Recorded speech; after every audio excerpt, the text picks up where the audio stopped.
A very good day to you and welcome to Herman Manyora's YouTube channel. My name is Jariel Kabir. I'm happy that you've joined us for political conversations. These conversations are very simple, truthful, with Herman Manyora putting them across in a hard-hitting way. How are you doing, sir? Wonderful, wonderful, wonderful. Unatumia nani pesa?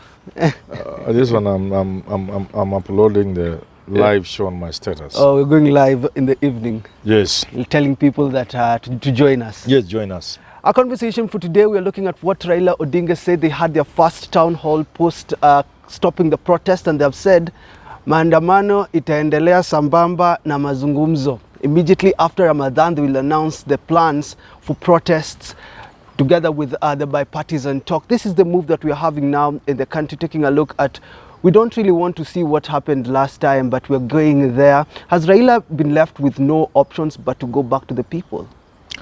First of all, I must register my disappointment. I don't think the street is an option. I believe strongly that we shouldn't go in that direction. But as you ask, it seems that's the only language some people understand. Yeah. So yes, it would appear that Raila doesn't have any other option but to use the language these people understand. Why so? Because Ruto's side has already come up with a team for conversation, for dialogue. Why go back to the people even before the dialogue commences?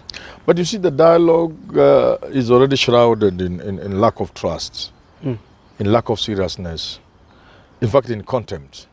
Look at the confirmation of the Kenya Kwanza team. With Eden Kenwan there with a Jubilee MP. Could it get worse than that? It can't get lower than that. So you're saying it is lack of seriousness? It's lack of seriousness. And you call it contempt? Yeah. You can't have a dialogue with them? And even looking at the people they have selected, apart from Boni Khalwale, I don't think there's anybody there who can be. I don't know them, but I don't think they're serious. Also, what kind of team you put in place shows the seriousness you attach to the whole thing.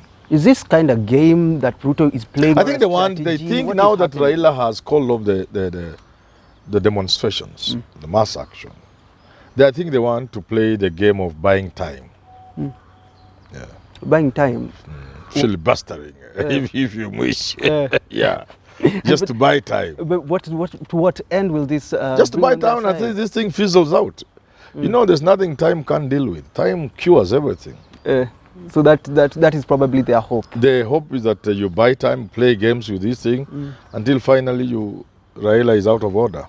Talk of good faith. You've said it shows contempt and lack of good faith in this conversation, and this is what actually Raila Odinga together with his team was saying. What would you have expected Ruto to do when he is the one who stretched the hand first, but now it seems like you're saying it's utter contempt. What did you expect from Ruto's side? Just good faith and seriousness. Two things. Good faith and seriousness.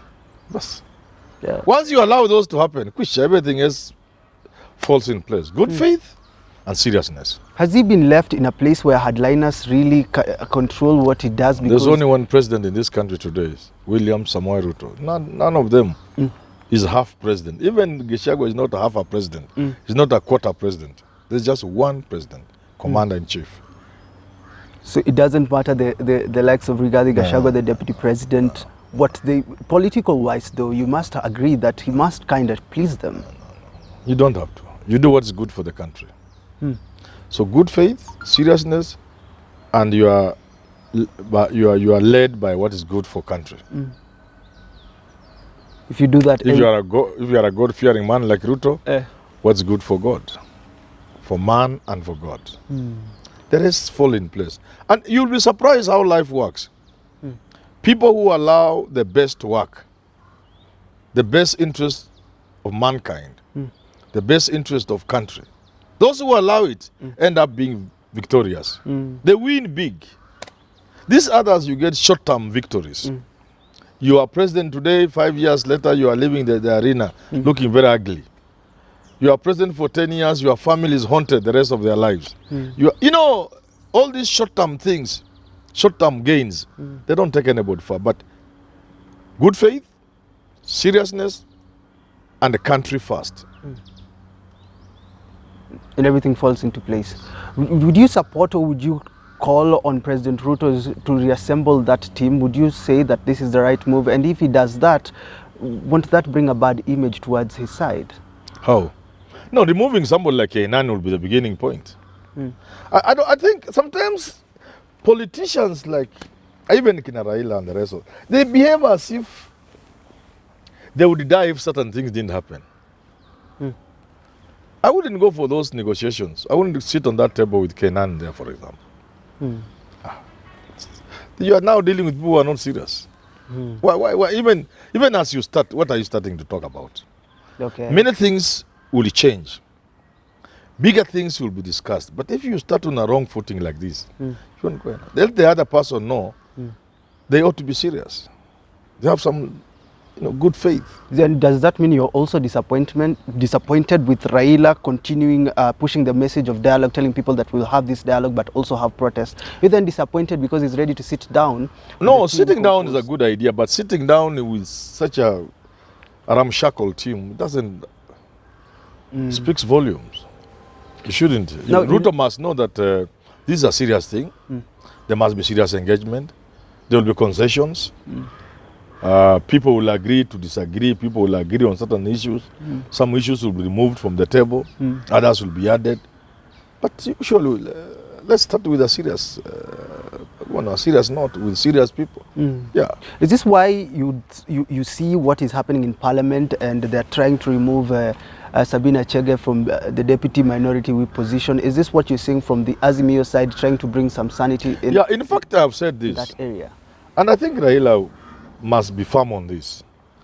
If we are going into negotiations, what are we trying to do? We are trying to pump seriousness into our national life, into our politics. We are trying to ensure that there is fidelity to the constitution and to multipartyism. Even before we begin talking, these guys who are engaged in cheap prostitution, they should go home. If they are nominated like Sabina Chege, they should just be removed. Leave alone being removed from this, what do you call it? Deputy minority. No, she should not be an MP. She's also nominated MP. Now somebody like Kenan, who is on Azimio, the Kenya Kwanza team, he should lose his seat.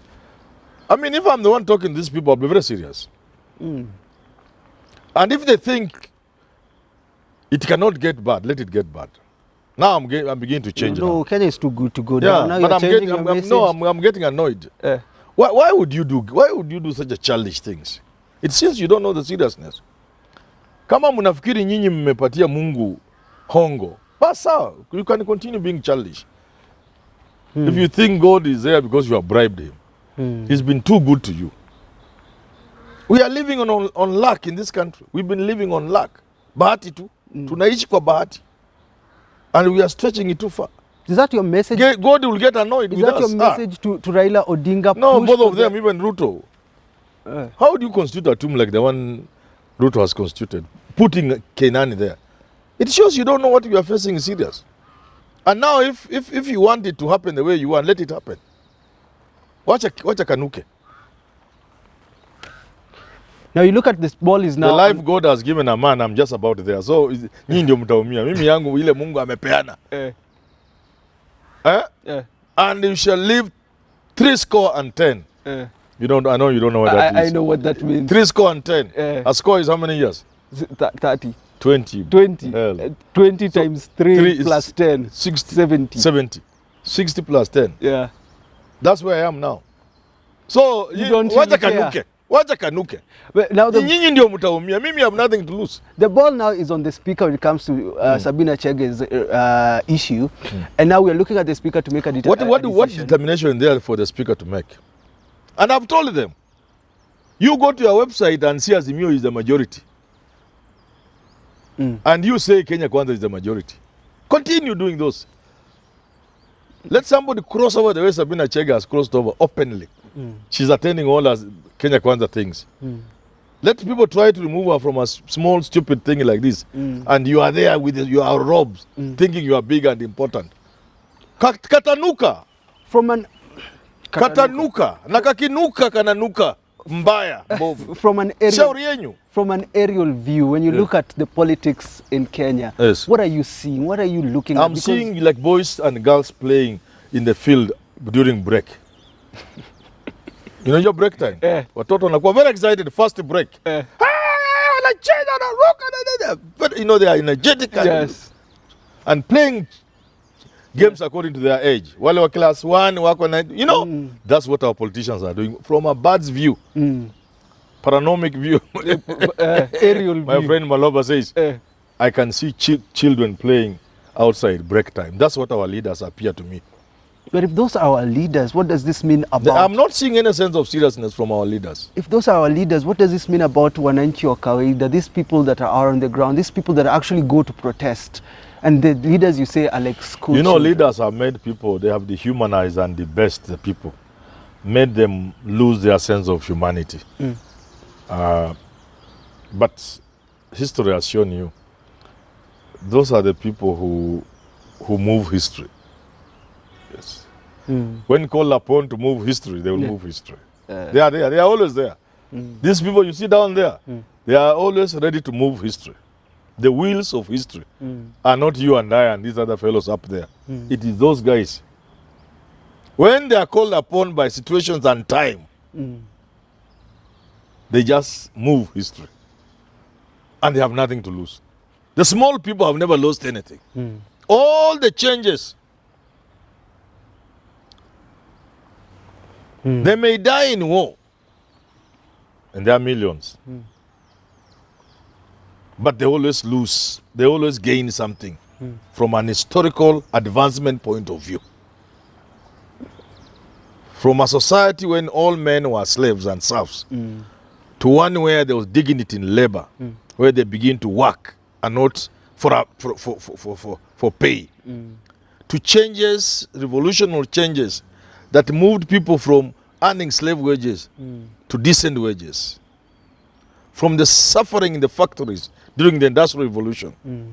History is there to record all this, and it has recorded that the men and women you see down there, when called upon to move the wheels of history, they will move history. And quite often, they are never the losers. No, because when you say a country is gone to the dogs, the people who want to enjoy a 5-course meal are the ones who suffer. The people who want to go and play casino, those are the ones who can go for the casino. The people who want to take a plane, quickly, I'm missing my plane to Diani. They are the ones who will miss. The people who want the dollars to import cologne, like the one you saw me with. You are the people that will suffer. We are the people that suffer. Because you want the dollars to import cologne. During the problem in places like Eastern Europe, like in Romania, when there was the collapse of Berlin Wall and there were changes happening in 89, 90, when in a country like Romania, Ceausescu and the wife Helena had been persecuted, whatever it's called, executed. And there was a change from socialist Romania to a free Romania. I could see the joys in the streets, Budapest or whatever. People were happy. I caught one person on CNN. What was he? That they have not eaten cheese for 20 years. Now they will eat cheese. You can see now. The tables are turning. Now it shows you the people whose cheese will be moved will be the one. Should be the one to worry. Yeah. And they are the ones I see from up there. Our leaders are like small little boys and girls playing in the field. But even those little boys and girls are so innocent in what they are doing. This one, some of them even think they are clever. You are doing a stupid thing and you think you are clever. We're going. You are chest thumping. You think you are tough, and you are just a stupid person who tomorrow can be in another country as a refugee, crying. All the benefits you used to enjoy, all the good life you used is gone. So how stupid can you be? You have said, as we started, that Ruto's team is in utter contempt. It's contempt, yeah. Ruto they should not himself. do that. There will be things over which they will differ. What kind of dialogue then will we have? Because now we are going into the question. dialogue. That's the question. There will be things over which people will differ. Positions will be changed, will be negotiated. There will be insults. There will be table banging. People will walk out of... all those are normal things. They may not be very desirable, but they are normal. Name calling, even fighting. That can happen. But you start like a child trying to go for a small tennis game, a kid. You don't start the way they have started. Then how form a serious team, remove remove that contempt of Canaan, then we expect fireworks. There are no negotiations. They just work like a Sunday school deal. So from where you sit and you look at these talks, are you hopeful about a conversation, real conversation? I'm hopeful just because at least there is a talk. There are talks. That gives me hope. It doesn't matter. That gives me hope. That there is chance for us to talk. Yeah. Cessation in any war. Cessation of hostilities, of war. Is people rarely go back. Once people have stayed, tuache vita kidogo. Ni vigumu sana kurudi nyuma. Sio kama tunaelewana? Tunaelewana. Tunaelewana. Ndio sababu tunashukuru sana kwamba hawa wawili wamekubali kukaa chini. Lakini the shenanigans, the lack of seriousness, the contempt, especially from the side of Ruto, they must remove. Why must they remove that? So that they deny Raila. They deny Raila the reason or the excuse, whichever you choose, for saying there will be maandamano, sambamba na mazungumzo. You know, it doesn't seem to make a lot of sense. But you are now giving him the excuse. Maybe in his game plan, that's what he wanted. But so you are now providing him the excuse by putting Kenan on that team. Remove Kenan mara moja. Toa watu wengine wawili watatu, leta watu serious pale. Kuna watu kwa Kenya Kwanza. You cannot be fielding your best team. Then your opponent is bringing people from the reserve bench. People who have never even played one day. All of them fielding. Bwana. Acha yo. Well, we gotta wait and see what will happen post Ramadan, as Raila says kutakuwa na mazungumzo sambamba na maandamano. Till we do talk again, have yourself a lovely rest of your day.